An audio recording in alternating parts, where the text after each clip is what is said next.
you can create customers in number of ways. The first option is it'll bring you here. You can simply click on new customer and fill in the customer information and the job location information and add customer without any appointments. That is one option. The other option is you could directly go into your calendar and see all your appointments and then schedule directly into that.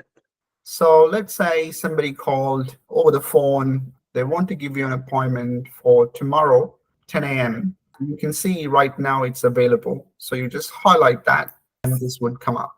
And you fill in the customer information.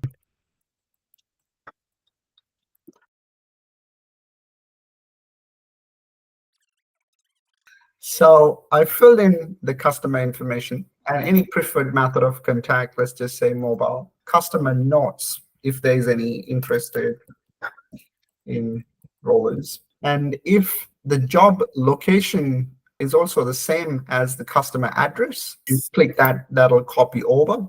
If it is different, you fill in the differences and add customer. So the moment you add the customer, you have received a text message to your phone as a appointment scheduled.